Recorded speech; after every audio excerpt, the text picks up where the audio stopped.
Hello, everybody, and welcome back to our show. I'm your producer, Jack Tunney, and we're coming to you live on tape from the Sandwich Studio in Oceanside, California. Today is April 29th, 2021, and on this day in history, in 1990, cranes began the work of dismantling the Berlin Wall.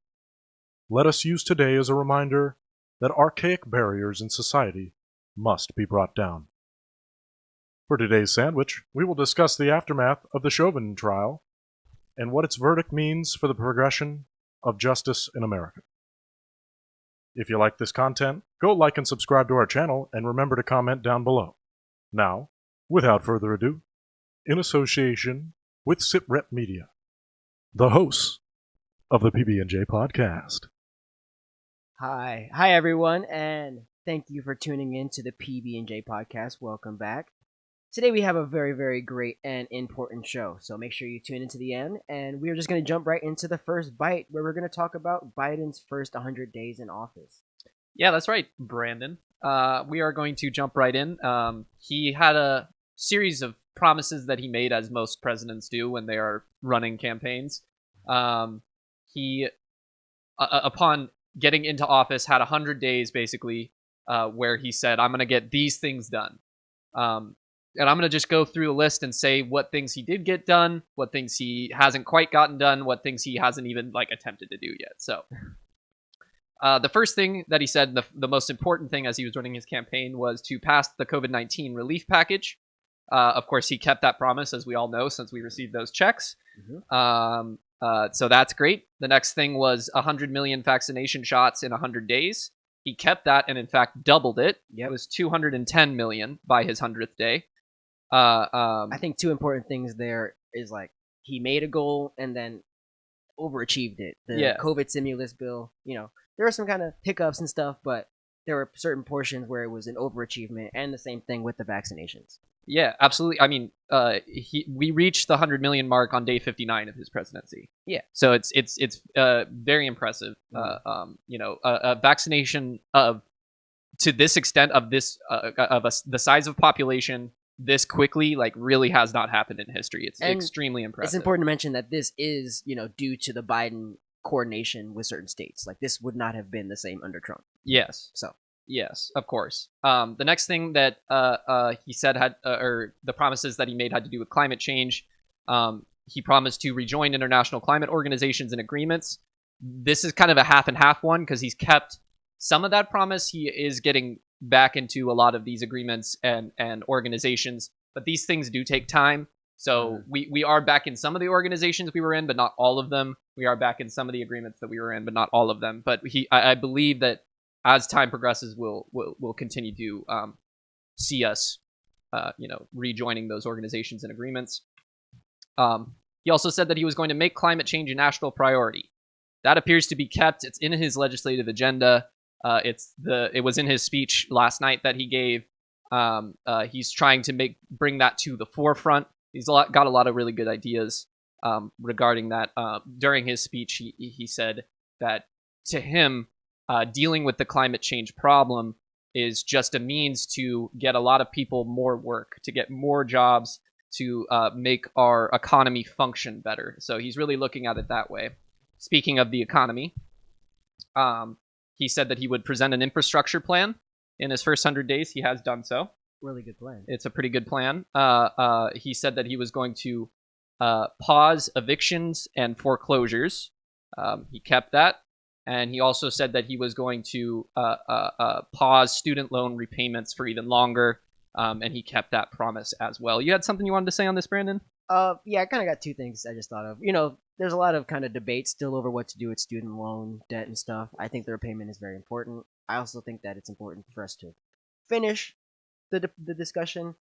Me personally, I don't think ending the discussion at 50,000 repayment is kind of where we should end it. I think that's kind of a position that leaves us with holes in our argument. Sure. So I think that's something we should continue doing, and they've continued that debate. So I would also consider that kind of a promise kept on that.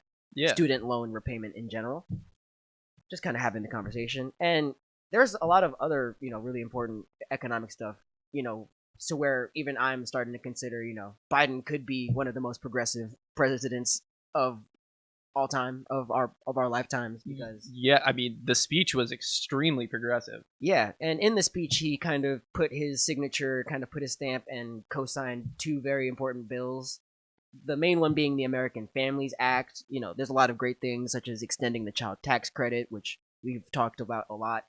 You know, saving families thousands of dollars with regular payments. Absolutely. And these are Biden's words coming out of his mouth, which is, you know, extremely exciting, extremely promising. Another super important bill, you know, especially moving into the 21st century economy, moving forward into the future, is the PRO Act and how we treat unions and how, you know, workplace democracy is being handled and how workers are able to change their situations and stuff. I was very, you know, surprised with how strong Biden went in support of unions in the speech. You know, Well, yeah, what was the line? It was a good soundbite. He said, the 1% didn't build America, the middle class built America, and then, unions built the middle class. Yeah, and that's the progressive opinion. You know? We can get into, you know, is he center? Is he a right-winging person? That if that's his position, if that's his ideology, then that is the progressive liberal ideology, and that's, you know, exactly what I want in office from that man. Yeah. Anything less is, you know, well, I wouldn't want anything less than that. You know? Yeah. So, amazing stuff, honestly. Yeah, no, and I appreciate it, you know, just even going down the list, how much of this stuff I was like really adamant on during the campaign, during the actual campaign when Biden was up against Trump. Oh, yeah. A lot of this stuff was the things that I was like, I need these things to happen, and then they did. So it feels good. Yes. On equality and racial justice, he ended the transgender military ban, the Trump era transgender military ban. Wasn't that like a day one thing? Yeah, that was. Yeah, I think it was like hour one. He did that. A cabinet that looks like America. That's a kept promise, I believe. It's a very diverse cabinet, the most diverse in history. So kind of hard to put like a quota on that, but yeah, I mean, what does America really look like? I think, you know, but it's a very diverse. More women than have ever been in the cabinet are in this cabinet. More people of color than have ever been in the cabinet. For me, you know, it's important to see women. It's important to see people of color, as well as this kind of the promise kept, in my opinion, is where, you know, immediately after the speech last night, the first person he talked to was Bernie Sanders. Yeah. You know, he's made a serious effort to reach out to AOC, to Bernie, to the Justice Democrats and the left. And, you know, it's obvious that we have made a difference on the Democrat platform. Like, it's for sure. Clear. I mean, this speech solidifies that, I think. I think that the progressive ideals have really taken hold in the Democratic Party.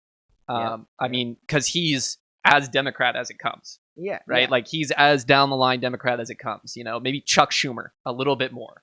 Well, but the interesting thing is that you see the transformation. You know, he was the 1960s edgy, potentially racist, had some really, really iffy policies, to the 80s Bill Clinton Democrat, right? And then now he is a progressive. Like, I you know, there's always the problem with, you know, are they really going to get it done? Are they really going to bring us real results? But he is making an effort to actually be of the people. Like, I see that. It's in the speech, right? Yeah. Like, that's as much as a president can do, really, insofar as, you know, policy agendas and things. Yeah. Because he can't tell the Senate what to do. No. Right? The Senate's an independent body. He can't tell the House of Representatives what to do, but he can say, these are the things that I want to get done. And I would like for you to send these bills to me, you know? And for him to say those things about very progressive pieces of legislation that are floating around in the Senate in limbo is amazing. So we love to see that.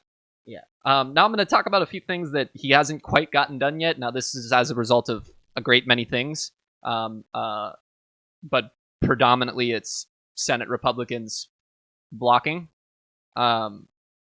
We have not passed the Equality Act yet, which... Just a little close. Oh, yeah, no worries. We have not passed the Equality Act yet. There is no police oversight committee. He promised that during the campaign. Hasn't quite gotten to that yet. And gun reform, of course, which we're currently in the throes of a massive battle right now. Yeah. So, yeah, and I have a really hard time talking about gun control, so I'm just going to say that that battle is happening. One way or the other, we'll see whether or not he's going to keep that promise.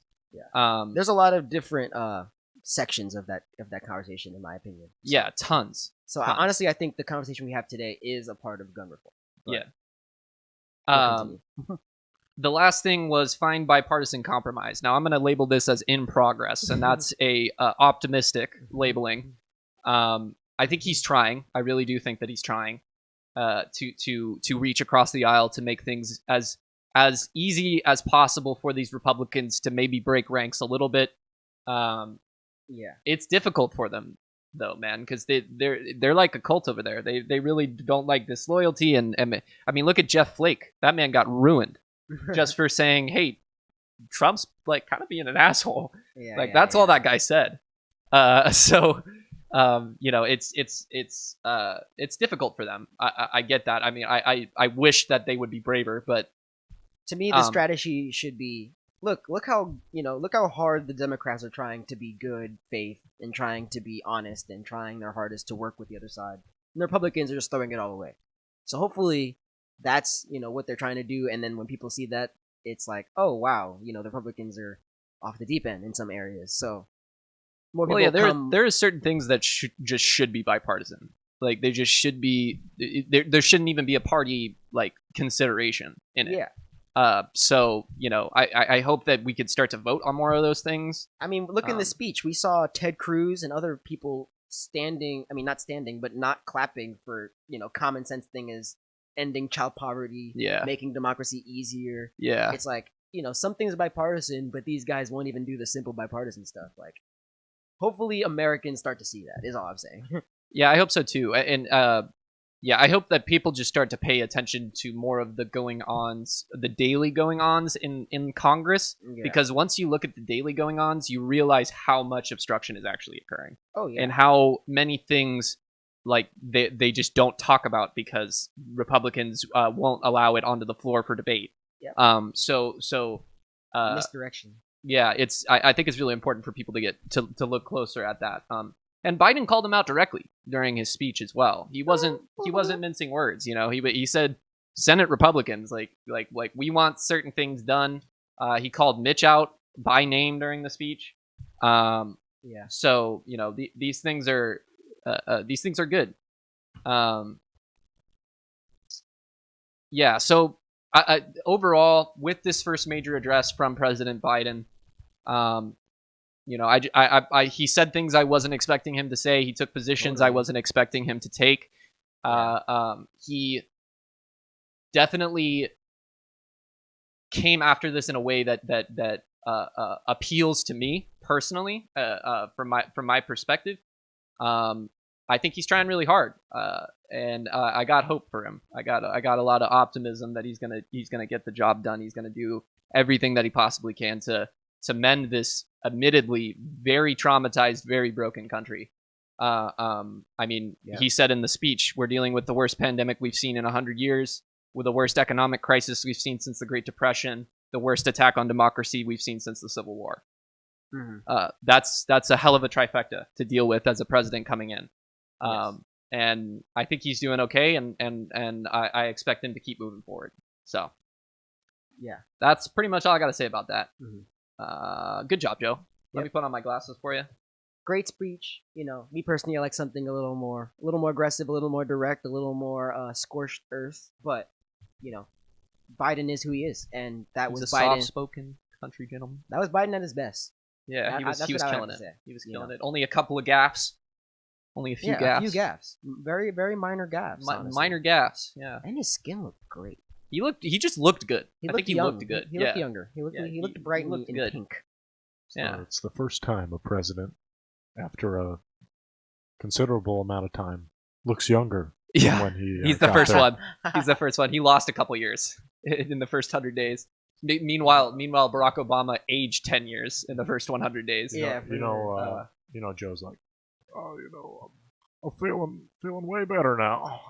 I'm feeling way better. We're doing so much good for the people. I think it's interesting that Biden's 100 days, coincides with the massive kind of social events or injustice events that are going, a separated social injustice, separate thing. But Very separate. yeah, his 100 days are coinciding with the Derek Chauvin trial that has just concluded. We have finally, reached a verdict, and Thank God for that. I have to say that I wasn't surprised, and I was very, very surprised. We were all sitting there. I personally only expected manslaughter, but to see Derek Chauvin officially be charged with all 3 counts of second degree, third degree, and second degree manslaughter, it's just groundbreaking, honestly. Because, to the common person who watches the clip, we all see it and we're all like, yep, murder. That guy did something that killed that person. Mm-hmm. But with law and with justice and with how, the justice system treats cops, we know that they have a lot of privilege, especially when you think about, they know the judge and they've met the DA before and they know all these people, that Right. kind of thing. Personal relationships with them, even. Yeah, but to me, it was proven even within the text of the law when you're looking at what is negligence, what is intentional, because okay, sure, his job, in the policy sometimes they're allowed to put the knee on the back, but once people are looking at that and they're telling you your knee is on his neck and you are putting him in a very dangerous position, the person who is receiving the treatment is crying out for help. There is a certain line when you are continuing that action, is that when it crosses negligence into you are intending to continue a negligent action and you are intending to do a violent negligent action. It's intentional at that point. Just like to emphasize what Brandon just said. If you've ever put somebody down on the ground and put their hands behind their back and held them down for longer than 2 minutes, there's a point at which they give up, and there's a point at which you doing that doesn't increase any odds of safety. Yeah, from that person. Eventually you're gonna just kind of go limp in conserving energy and that kind of thing. And I don't want to kind of especially relitigate. if you've handcuffed them already. Yeah, I don't want to go through the video. We've all seen it, very, very traumatic. But I want to talk about some of the very, very disgusting things the defense attorney did. But starting with how the prosecution brought things up and the defense attorney kind of just totally went over them and just kind of ignored the facts in such blatant way. Something that is related to what Tony said that really stood out to me is when the prosecution is like, in what way is preserving life when you are putting a guy on the ground on the cement next to a tire next to a wheel, the car is on, the muffler is on, he's right next to the rear wheel. In no situation is that preserving the life. And then the defense attorney comes on and he's saying that's the protocol and all of these things are just normal and he was just following the rules, and Derek Chauvin had such a huge intention of providing health response to this. It was just totally unbelievable. Isn't that a blatant lie? Because the EMT came on and said, yeah, no, they didn't call us for like 10 minutes. Yeah, and I mean, the guy had his knee on the neck for the entire time, even when even when the EMT got there. That's right. Even when the EMT is literally checking this guy's pulse. I'm just calling him this guy. I feel like it's kind of disrespectful. I don't like using his name, in vain. No, dude. But rest in peace, GF. Because I wanted to just imagine if you're in this situation with, you're this guy with your knee. I mean, someone's knee on your neck. Imagine you're in this position. So it's beyond the pale, especially when you have medical professionals coming out and all of these graphs and all of these facts, and the defense attorney is just like, nope, fentanyl equals overdose equals death. Medical professional will be like, well, he didn't have enough in his blood, and he was obviously walking around and conscious and healthy up until directly prior to knee on neck. Yeah. So all of these things, all of these arguments that are just completely unrealistic. How much of the trial did you watch? Because I watch pretty much every day.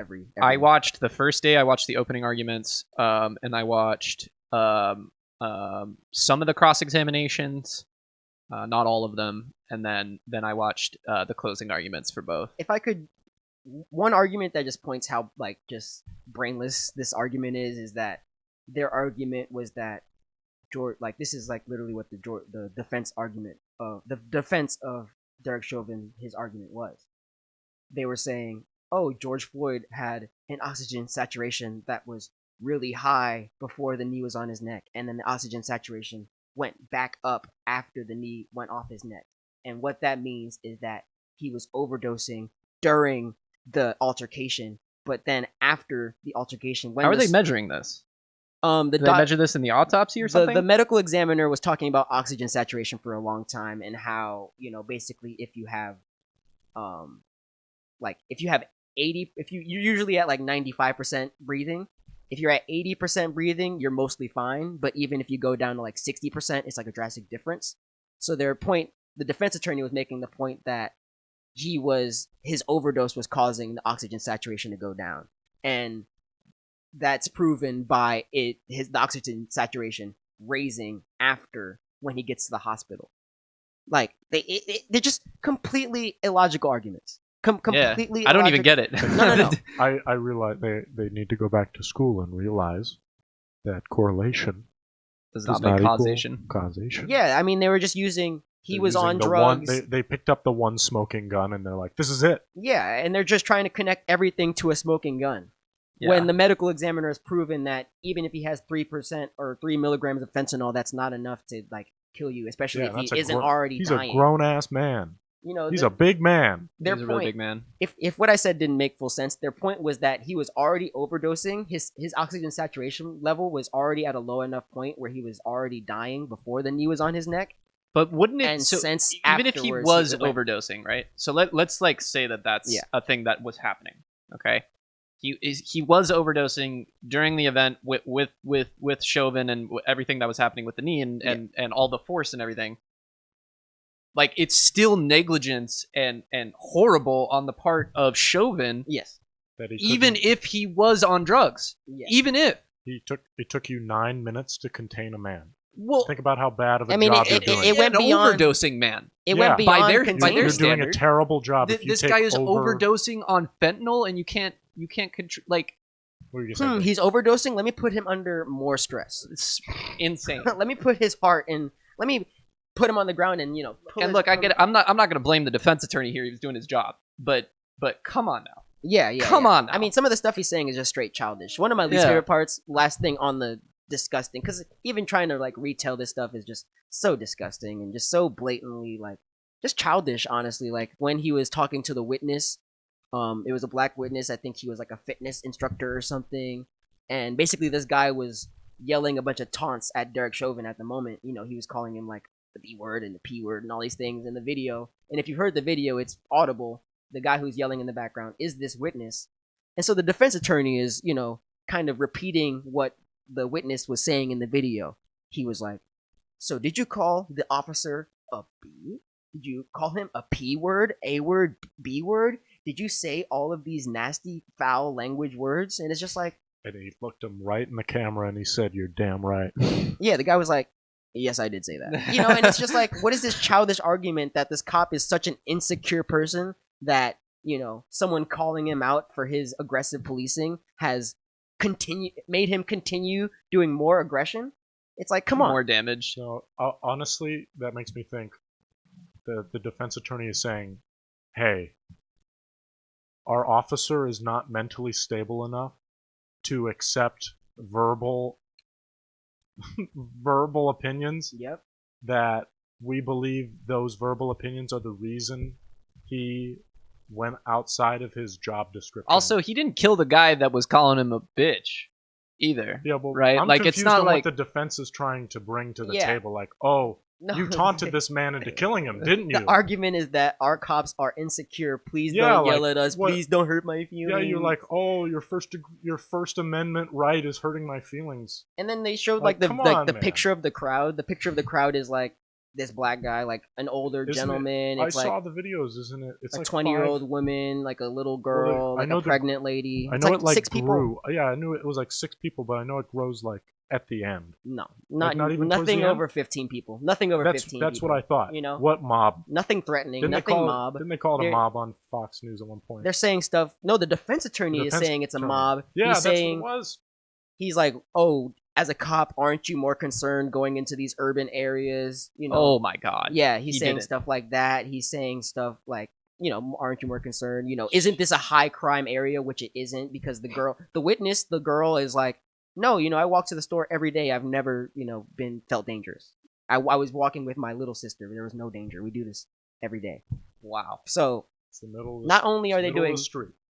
are they doing childish lies, but you know, just a nice little touch of racism in the defense. Yeah, know? right. Just a sprinkle. Yeah, exactly. A little seasoning. A little And- seasoning for you. I couldn't call anything more theatrical for a Yeah, exactly. a burning ship, I'd say.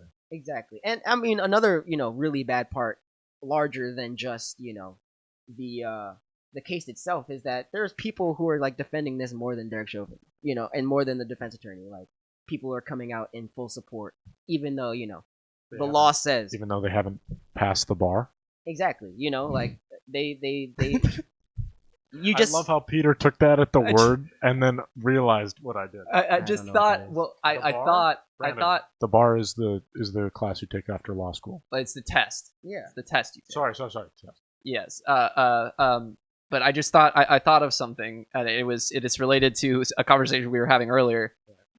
Joe Rogan on the vaccines Oh, or God. whatever, and he had Bill Burr on like a couple weeks before Yeah, that. I saw this. And Bill Burr, they're smoking cigars together, right?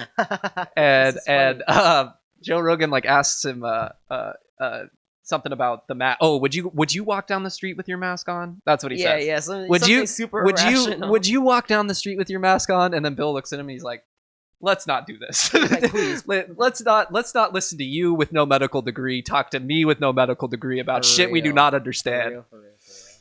No, that's great. Shout out to Bill. I listen to your podcast sometimes. That's great. I mean, they call us sheep because we listen to verified, peer-reviewed studies and Absolutely. experts. Oh, I thought of a real witty thing, but And they're the it sheep. won't come out as witty as I wanted to. Yeah, that's the joke.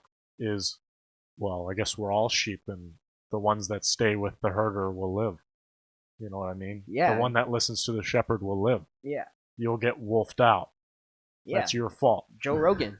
Some of these people will just say stuff for their profit. And You know. and you know, we're all waiting for the confrontation. All right, right? I'm sorry to I'm sorry no, to no, tangent. no. What That's my bad. No, it was my bad. I really wanted to say that Joe Rogan thing. No, yeah. What were you talking about? Joe Rogan is going off the deep end. Please send help to Joe Rogan. This is a call. Please send help. Here's his Texas address. We'll help you, But Joe. you know, a little kind of moving on from the Chauvin case itself, because luckily we have received some sort of justice, some sort of ending of that story. But you know, it's important to remember that justice is, you know, supposed to be the repayment of, you know, dues lost. You know, full justice would be, you know, George Floyd walking through the door to his family. You know, Yeah. it would be Dante Wright being able to, you know, Yeah. get home to his son. You know, no form of justice will bring back life, and no form of, you know, $30 million payout is worth it. But it is important to remember that, you know, the jury, after about 10 hours of deliberation, the jury made Chauvin the 8th police officer to be convicted of murder since 2005. And that comes from Philip Stinson, who is a criminal justice professor at the Bowling Green State University. And he spearheads a group that tracks data on police crimes. Because I don't know if you know this, that the police doesn't fully track all the data on police crimes and police murders and assaults and all that. Even the names, if you remember that video I showed you. Yeah. They don't even record all of the names. Those officers are usually sentenced to an average of 16 years in prison, and there have been 23 officers convicted of various manslaughter charges during the same period of time. So that's a total of about 31 officers who have been convicted for murder and manslaughter. And usually for assault and that kind of thing, they get off. In 16 years, 31. Yeah. Do you reckon that's because police officers aren't killing people? No, dude. I think that must be every single bad apple. I think we got them all. That's all of them. Yeah, we got them. That's the 23 of them. We got them. You know, and that System fixed. Wait a minute. racism solved. Racism solved. Here's some justic. What's it called? Justic. Juxtaposition. I had to hear it. I can't say Juxta. it. Juxtaposition. Juxtaposition. Juxtaposition. Sorry, I've Tough. killed my segue. I think it's tough. But this is a very serious segue. Okay. I've enjoyed greatly what Brandon said, because it's true. justice would be. It would be George Floyd walking in on his family. And even though we have found a verdict here, I wanted to at least bring up, because I didn't think anybody, because at least I didn't see a lot about it. I only saw it once, like on Instagram. But it was the conviction for Breonna Taylor's case. Oh, yeah. And only one officer was charged, but he wasn't charged with manslaughter. He was charged with reckless abandon. Yeah, he was charged for the bullets that didn't hit her. He was charged for the bullets that went through the wall and hit the neighbor's house. Yeah. So there is no justice. Yeah, because under, this is a complete, and I'm sorry, this is a completely, and that also shows us a big hole in our justice system where Chauvin, where was Chauvin? In Minneapolis. St. Louis. I don't know what state it is. No, Minnesota. Minneapolis, It's Minnesota. Yeah, because it's the polis of Minia. We go from there, and then we go to Breonna Taylor, which was where? Kentucky. A whole Kentucky. State, Louisville. Oh my God. I don't even want to think about the differences just in general in policing ideals. Actually, this is interesting. Is that through all of this, we found out that Minneapolis is one of the worst cities for police brutality in the country. There was a police killing in Minneapolis the week of this trial? Yes. Yeah. I have already mentioned the name of Dante Wright. Yeah, Dante. Yeah. And it's very. I want to get into a little bit more of certain stories and certain people who we've lost to this, and how that affected me. But I think that's good, Bing. We'll put their names on the airwaves forever. It's important that you mention that, because it's important that we don't just kind of just let this go and move on. Well, yeah, because it's just like the internet is trained people's brains nowadays. It's one after the other. It's just stacks. You forget what's at the bottom of the list. Like Peter said, there was already another one. I think it was like not the day of, but the information came out the day of another police killing within 10 miles of George Floyd's killing. So it's like, I didn't believe that too. So it's like, I saw this crazy headline. I couldn't find the source of it, but it was basically, I think it was CNN. It was saying, some lawmakers are breathing a sigh of relief after the conviction, because now, there's less likely that there's going to be protests and, breathing. They better take a big, sharp inhale. They better relax. And fill that brain full of oxygen so we can get some shit done. Beep that out. That's a soundbite if I've ever heard it. Let's get like a soundboard, a button. Beep that shit out. But you just ruined it. That's it. But seriously, I'm sorry. The argument that you might hear from people is that, what do you mean? Derek Chauvin was arrested. He was convicted. That means that, the justice system works. It means that, democracy works. Racism solved. It means that racism is solved. We killed Hitler. Fascism is over. Exactly. But before we move on to, some larger countrywide statistics and that kind of thing, it's important to remember, like we just mentioned, that he is one of 31 of the last 16 years.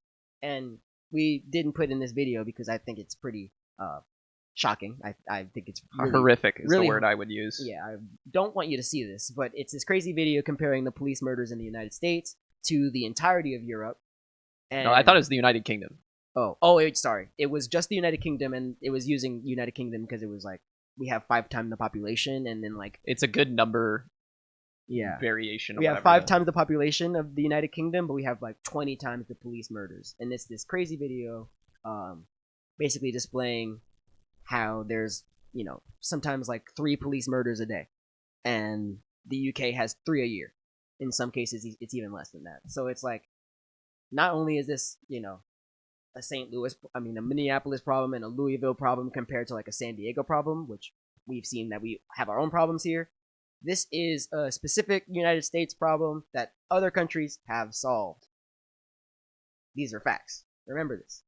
We can solve these issues by following the guidance of other countries. So I wanted to talk about defund the police. And, what are some solutions, and what should we do when we see this, and what should we be advocating for? There is something called the police report, the police brutality report. And basically they found that more than half of police killings occur when the police have been called to a non-violent offense or events where no crime was even being committed at the moment. To me, that exemplifies excessive force to people who are non-violent or were completely innocent of a crime. Yeah, non-criminal. And, these are people who are either looking for help or maybe they are in a terrible situation. Maybe they are in a terrible economic situation and, they've stolen from a store or something. All of these things are things that we address with brute force. And we go in, we always hear that police are afraid for their lives and stuff, right?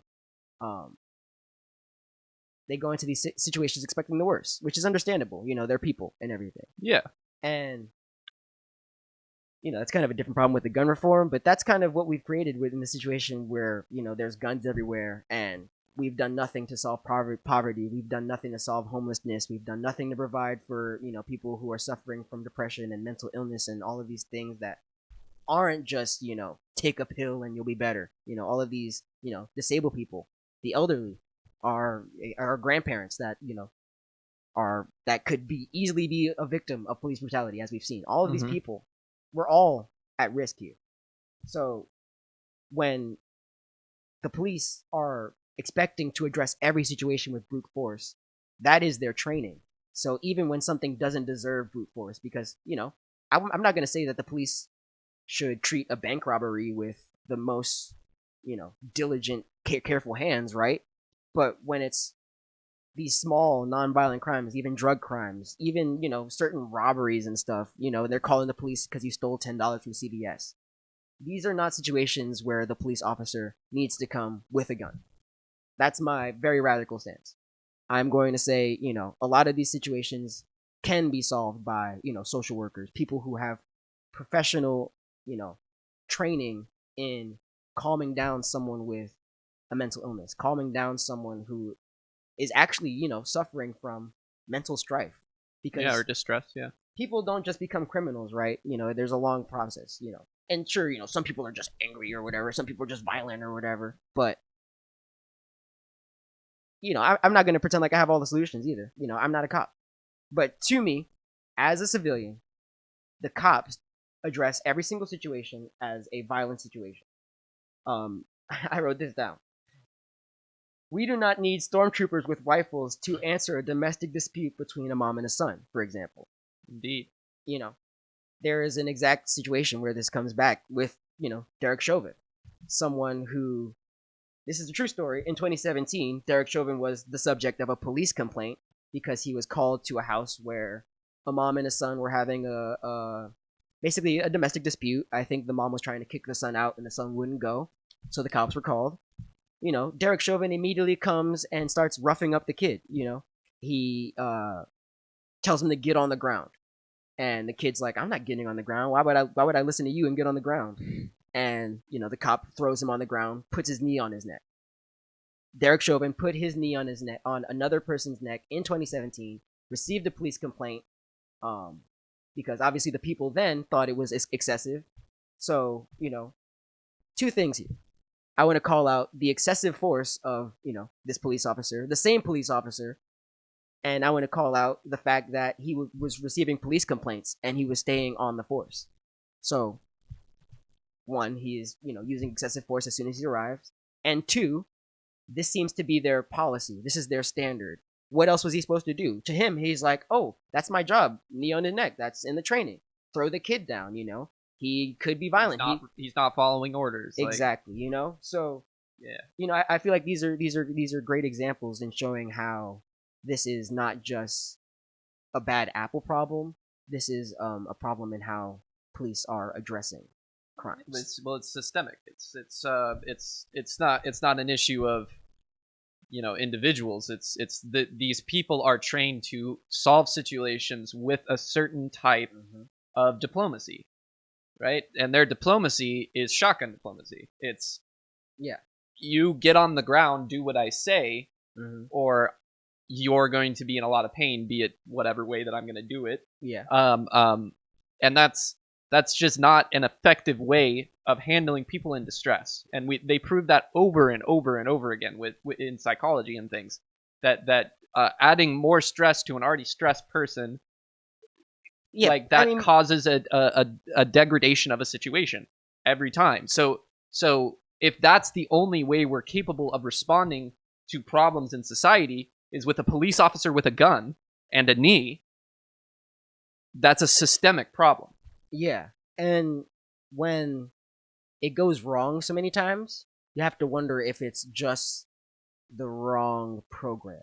You know, The wrong approach. It's the complete wrong approach. I want to finish. No, this please, point. please. I continue to say, the Derek Chauvin, kneels on the kid's neck for 17 minutes. I think that's important to mention as well. 17. 17. Nine. Apparently, according to a report of the video, the knee was on the neck for about 10 minutes of the 17, and for the beginning 7, it was more of on the back, because of course it is policy that it can be on the back.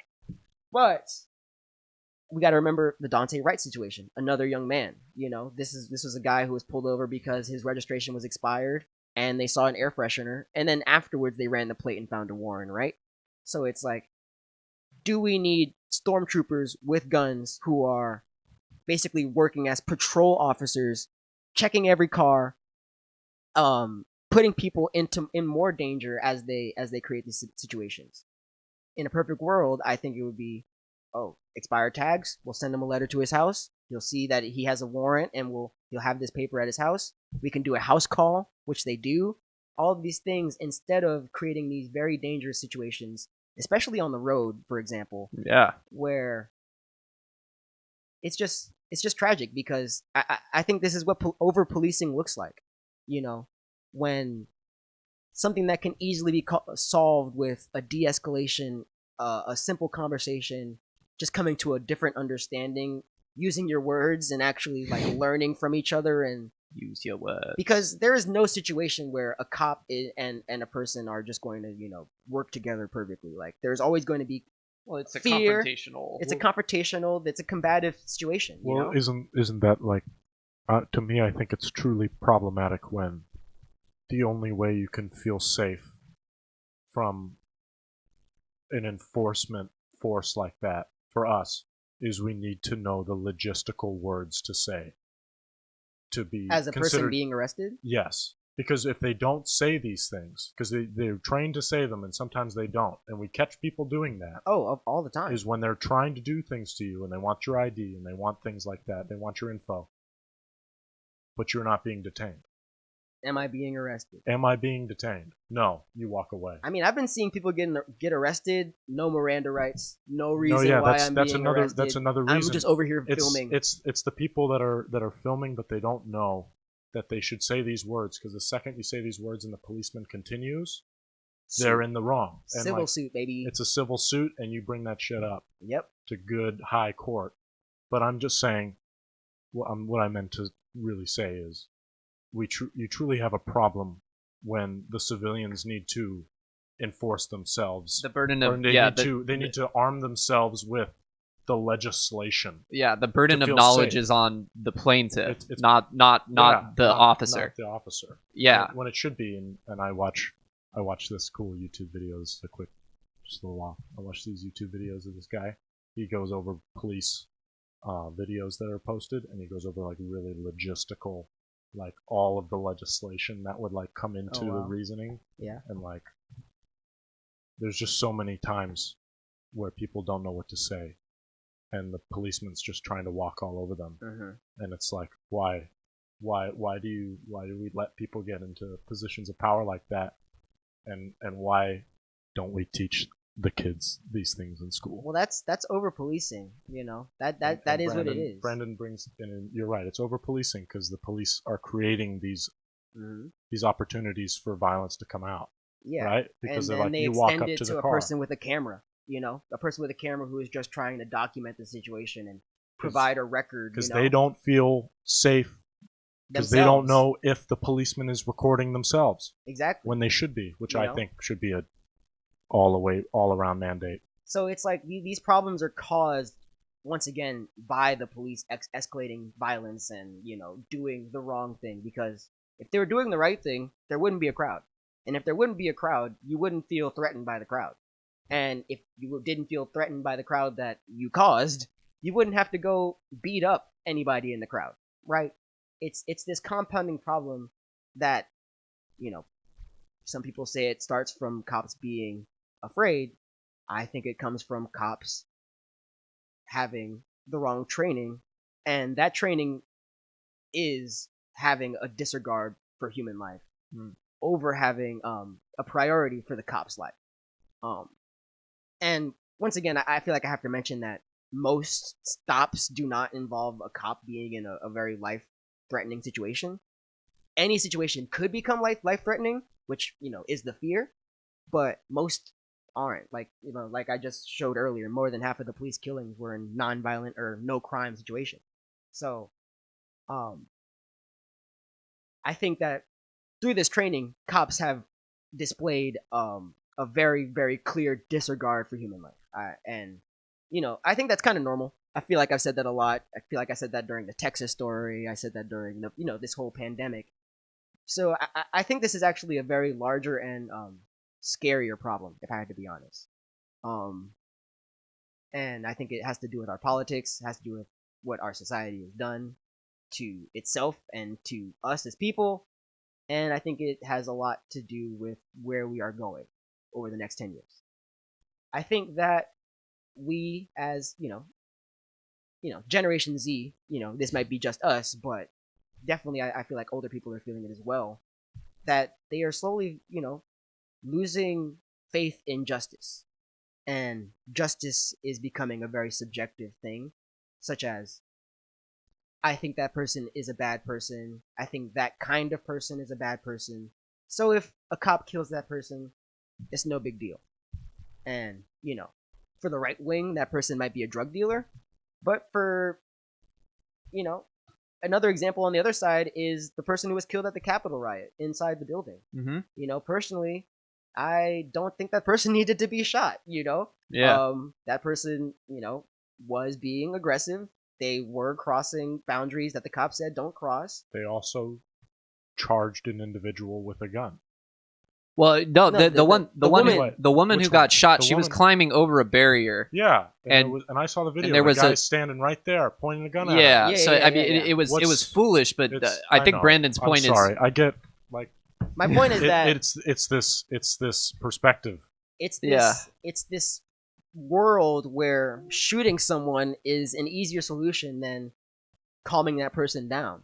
Mm-hmm. And this is kind of a conversation that me and Peter have kind of theoretically, debated over a lot. But I see it, and it's true. It's like, I mean, they do it to us, the left wing, a lot. Oh, they're hippies. They smoke weed. Gun them down. The CIA puts crack in neighborhoods and then over polices them, shoot them down. Puts guns in neighborhoods, assault weapons in neighborhoods. I wonder where all the guns in Chicago come from. Yeah, maybe from the American gun factories. I just wanted to say this. I'm gonna take the conservative side of this very jokingly. Here, let me take my headphones off. I'm gonna take the conservative side of this very jokingly. Yeah, man. Like, if you were in a riot and an officer shot you, who am I to judge? Oh, dude. You were rioting in a federal building. You were rioting, dude. You charged a man with a gun. What was he supposed to do? Not shoot you? Well, and that's where the joke ends, because I have some concern for life. Yeah, well, I do care about my other man. It's I don't have respect for that person who died in the Capitol. It was what she was doing was not. She fucked around and found out. Yeah, what she was doing was not okay. Absolutely, Brandon. But I think that it's perfect. It's extremely disheartening that is the response to situations like almost universally in America. Something is going down, dudes with guns are going to roll up, right? It doesn't matter what's happening.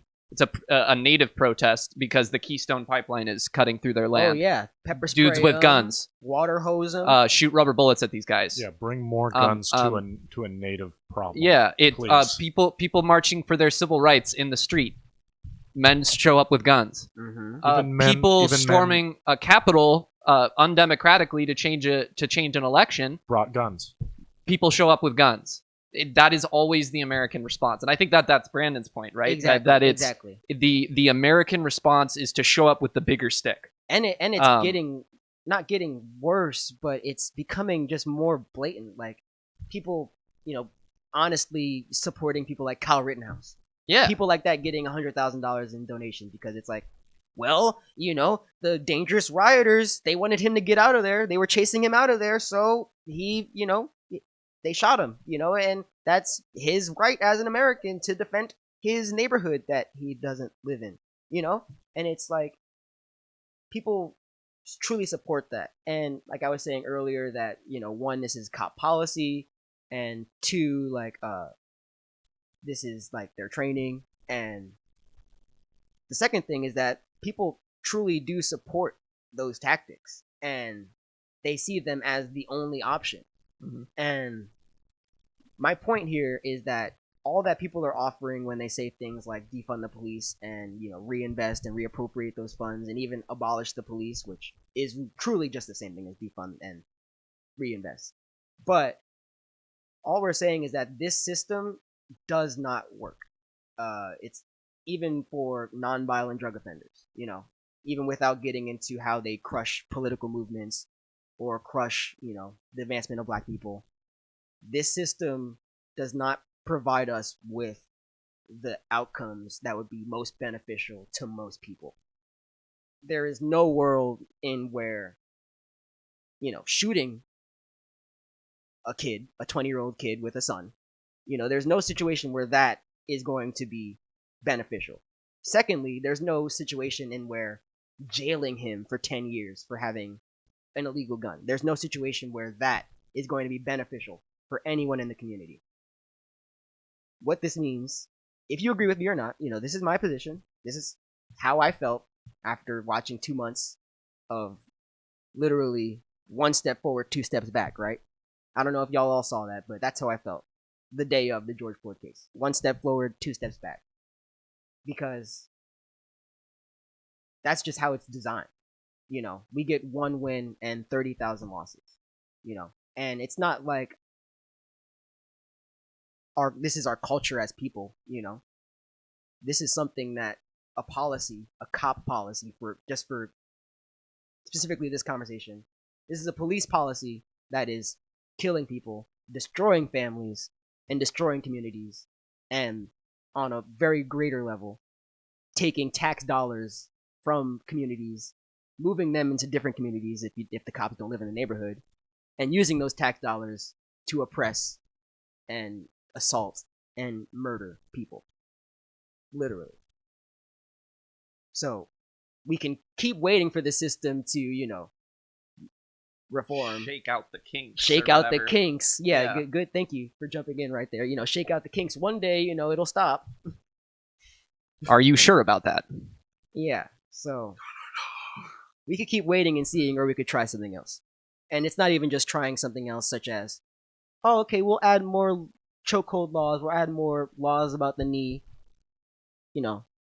This is I'm gonna make this a very grand point. I want to get into some very important names and cases that I think we should all remember, and then we're going to move on from this story because I'm getting a little sad. But I forgot what I was going to say. Oh, I said this last podcast, actually. This has to do with how we run our city governments, how we run our state governments, how we run our elections, because Joe Biden and the Democrats and Congress can only do so much if state and local governments are still doing their own thing. City governments, especially rural areas, they're free. Especially the police departments, they're free. They do what they want. So it truly has to be a cultural shift and a policy shift. Mm-hmm. We can't just be okay with the systems that we have. We have to be imaginative and free thinking and humble enough to say, I was wrong.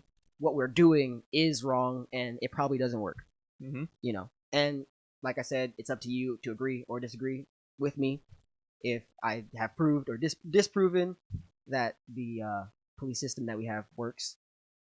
So, I want to leave it up to you because some people might not want to, defund the police. Maybe they don't understand what abolish and defund the police means. So, I understand that fear and the fear of a revolution, of something that is so fundamental as policing. So, I just had a making a motion with my no to stop A you, thought? but also to my spark Is in that my a brain. light bulb? It's an on? interesting concept. A 'Cause firework? at least when I watch videos of police, and some people are smart and they ask for a name and badge number. Some police, they're just like, oh yeah, and they like flash it, like they don't say it out loud. Yeah. I'm like, damn, you're not like proud of your job. Do you not memorize your name and badge number? Like, wouldn't you be proud to be like, yeah, 0295. That's me, baby. 5. I'd- Proud officer. I'd be like, yeah, that's me, baby. Look me up. yeah. Look me up. If you're like Well, in it a depends situation, on what you're doing, right? Yeah, but at the same time, it's still like, if you're scared they're gonna like file some report that you're gonna have to do some BS over. Just do it, man. You're a civil servant. And, You got to tell them who you are.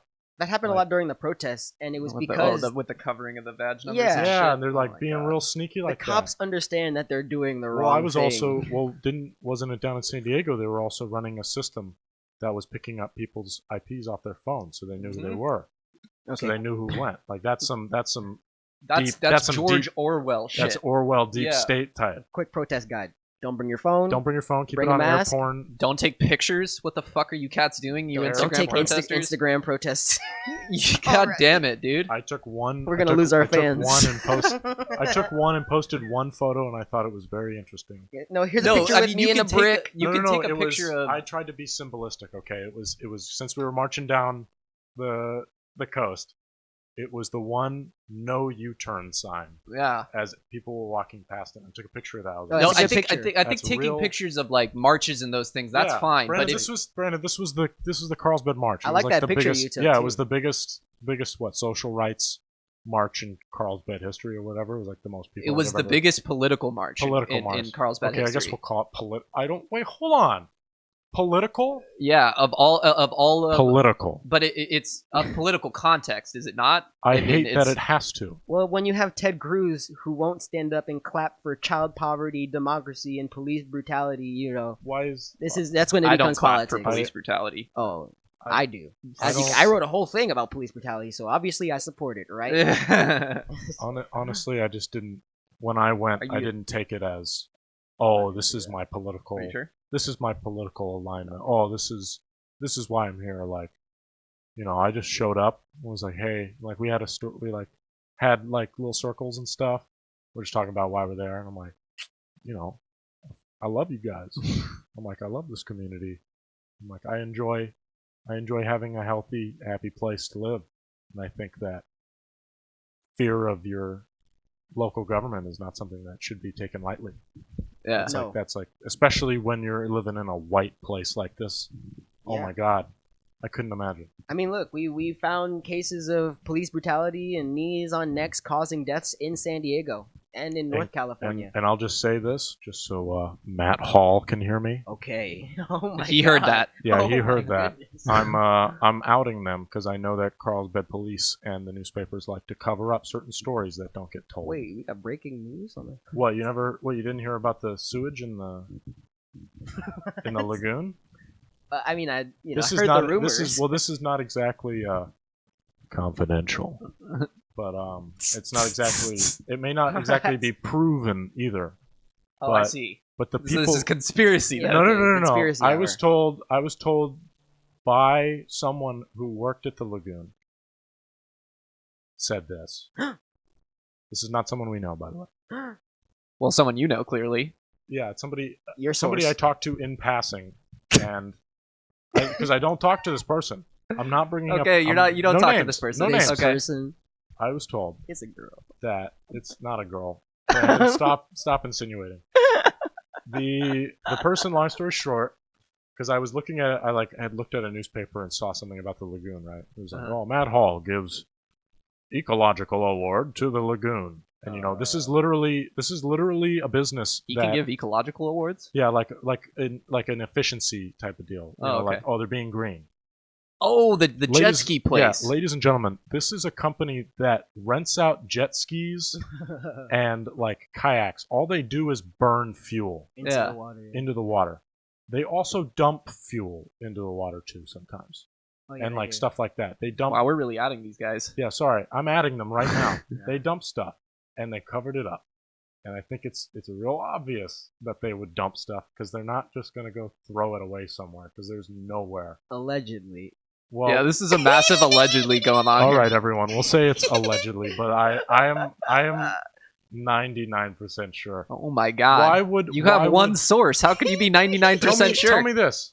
Why would the mayor give I don't know. the one tourist trap of the lagoon? This is the only business owned part of the lagoon. You think there's like some campaign donations? Why would he give them an award?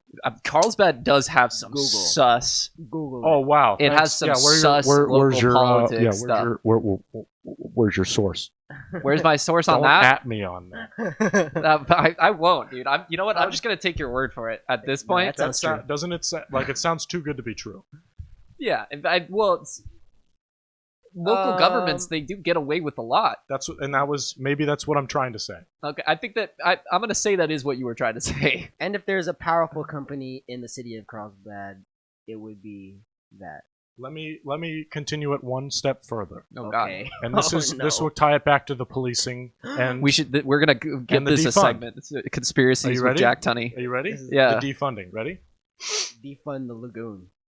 I remember a time when the Carlsbad police only had Carlsbad police cars. Now we have DUI specific cars, but more specifically now we have homeless, quote unquote, outreach. Homeless outreach. Yeah. Outreach. Okay, so tell me this. There They are actually, no. they actually do some cool stuff. Do they? Yeah. All I've They ever talk seen. to them.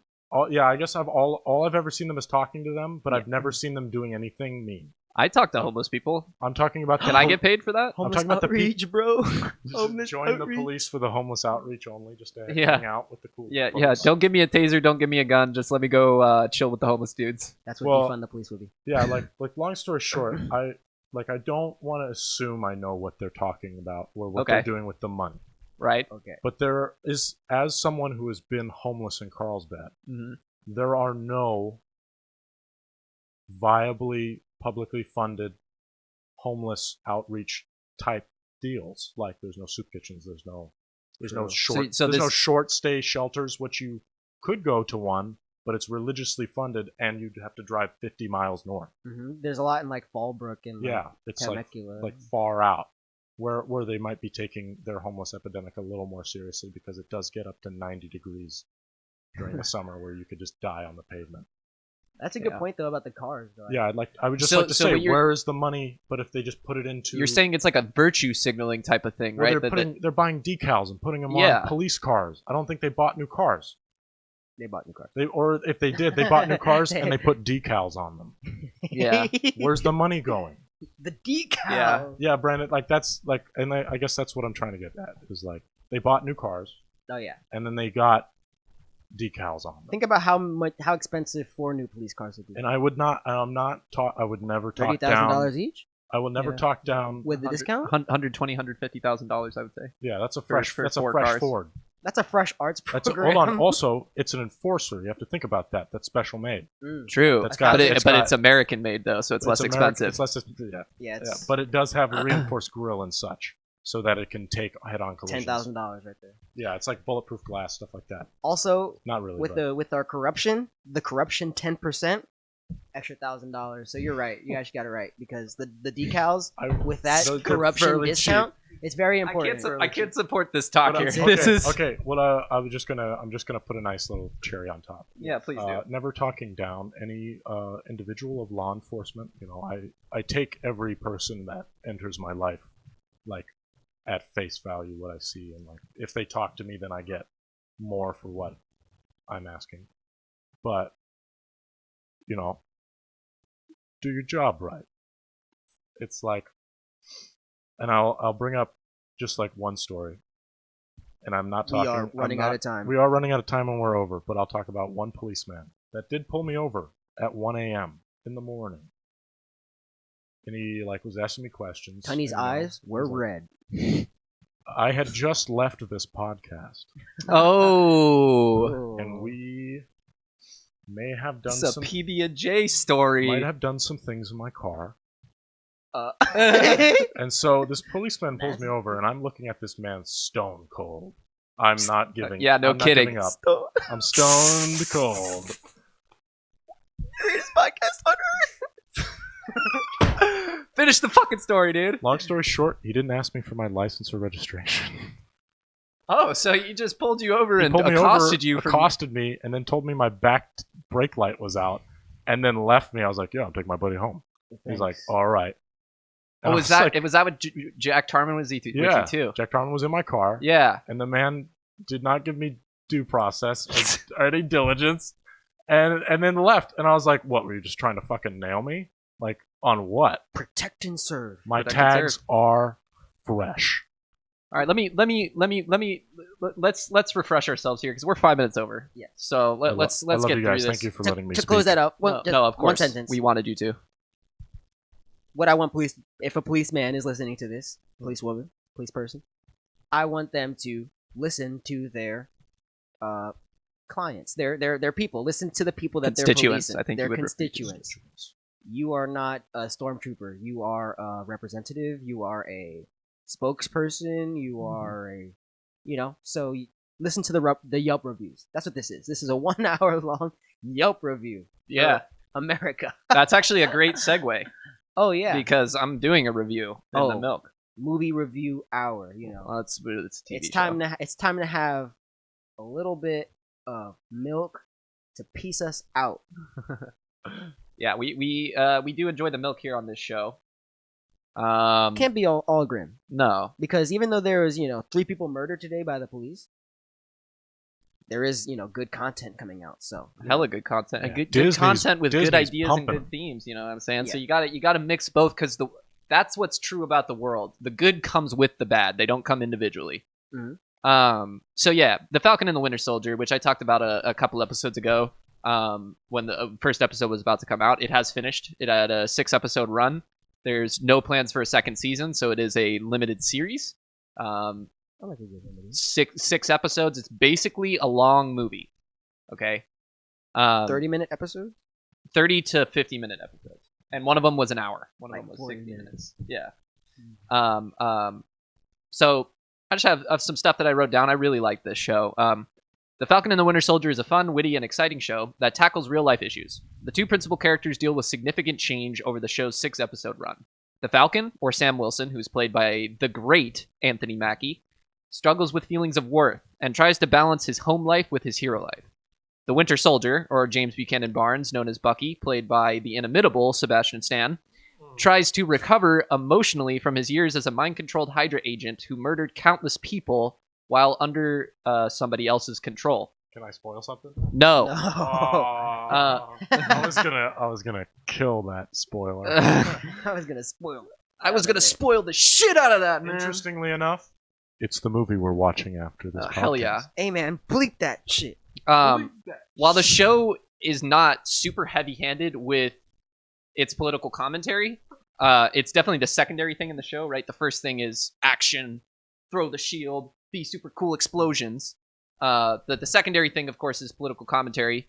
The reality of a black man becoming Captain America made it necessary to discuss certain aspects of that political reality. Like it just the fact that Anthony Mackie is a black man now playing a character who is becoming Captain America made it necessary for them to talk about this. I got a good fun fact. I saw a little clip from like a interview. I think it might have been like a Civil War interview or one of the Marvel movies, but it was like the credit scene when it gets revealed that it was Endgame. It was an interview for Endgame, and Anthony Mackie was saying that he was watching it with his son in the post-credit scene where it gets announced that he's going to be like the next Captain America. Sure. Yeah. And his son is like, whoa, Dad, are you going to be the next Black Captain America? And Anthony Mackie apparently had no idea.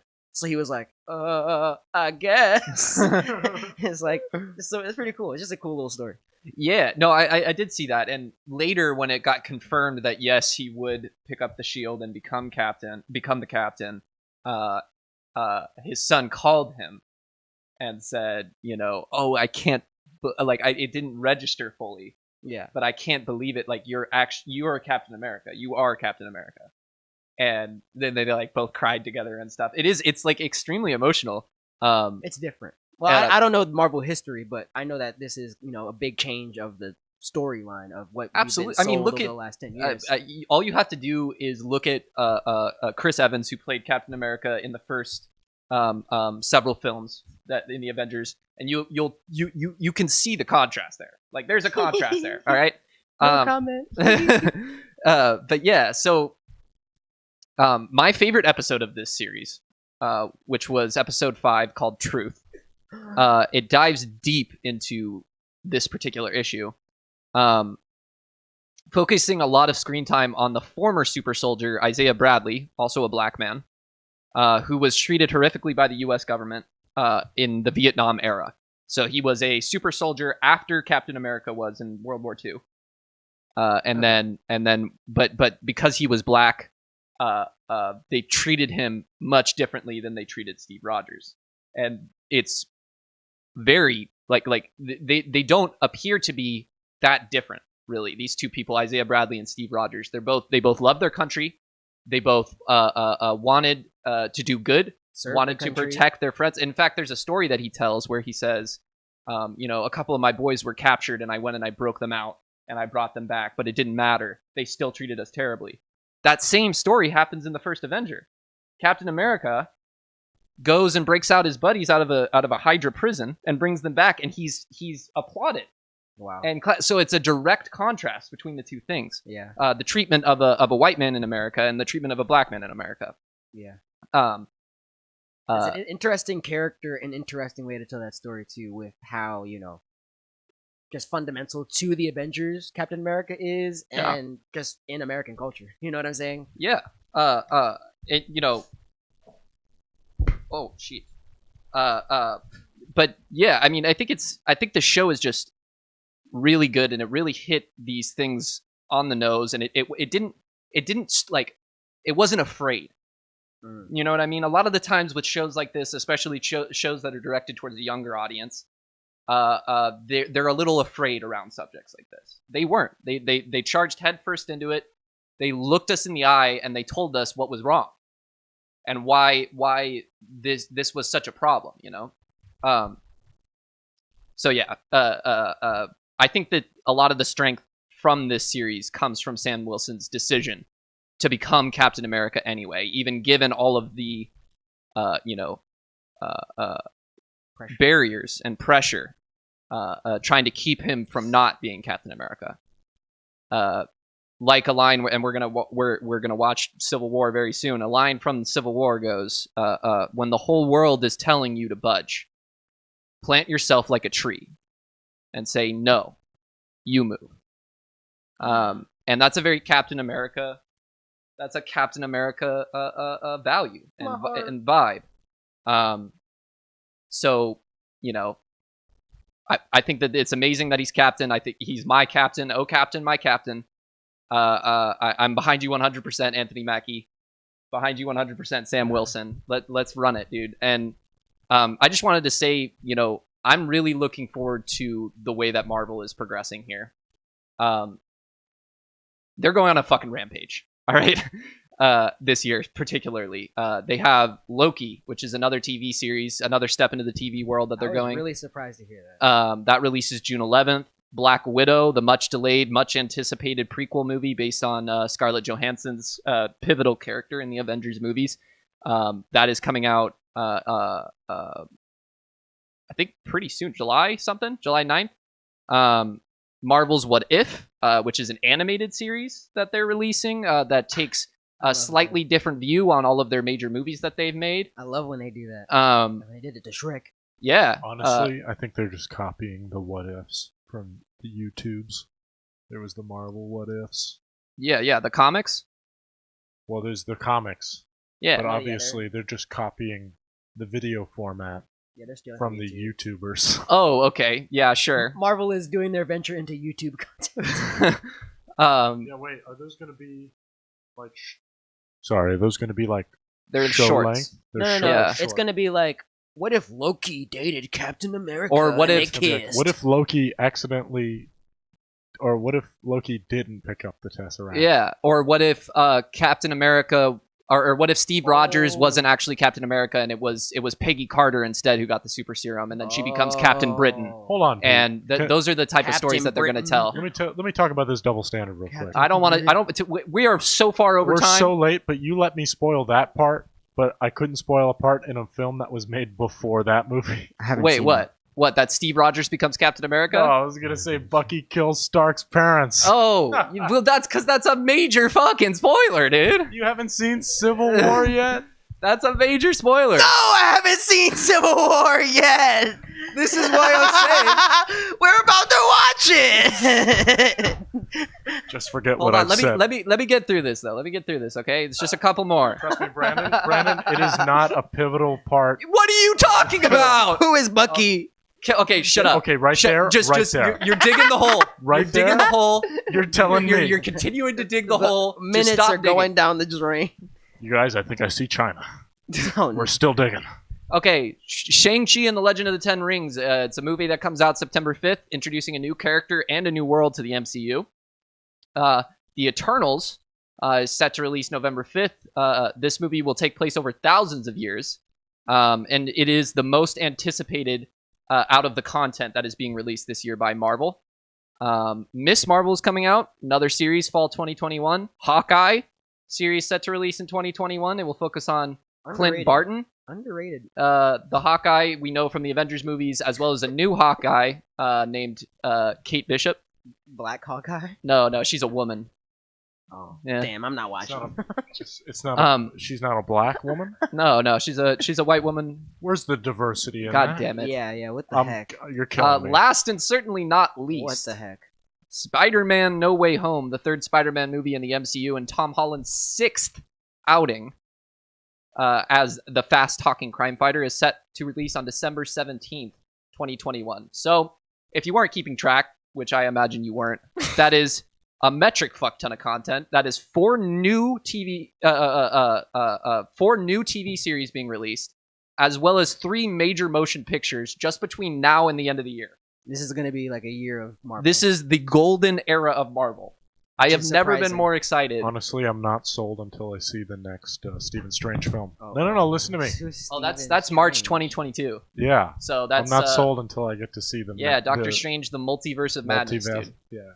Multiverse The what? Madness. But yeah, so I wanted to talk about that a little bit. I think it's super exciting what's happening with this Marvel stuff. It's a whole new wave of entertainment, different style of entertaining. I mean, they're really just pumping the shit out at us, and And and it's hitting. It's not like it's just going down the drain. Like yeah. Thanos is still a cultural character. You Oh, know yeah. what I'm saying? Like, Yeah, it was 2 years ago, a couple days ago, Endgame was released. yeah. Everyone loves the idea of snapping half the population away. Relatable. Super relatable. Fun- But yeah, fun, I think that's about it. I think a podcast with like 2 people that really like Marvel and one guy who's never seen any of it is like a really funny idea. I mean, I don't really love Marvel, but when I saw Iron Man for the first time, I was sold. I was Yeah. like, this is the way they should make superhero movies. So I really liked And then they liked did. Phase 1, but I wasn't sold on Marvel until Captain America and the Winter Soldier. That was the movie that turned for me, because that took the superhero context, it flipped it on its head. That's after. That's after the first Avengers. Avengers movie, Right. before the second Avengers movie, Yes. Phase 2. But yeah, that about does it. We'll go down a wormhole here if we continue to talk about it. Thank you so much. I see the event horizon. Yeah. We'd like to thank the crew. That's us. Hello. Our boys at SitRep Media. Thank you guys. And Exciting stuff. you, of course, the viewer, for watching us each week. We'll be back next week with more content. Stay safe out there, everyone. Yeah. Thank you so much for watching. Bye. fucking hour 19.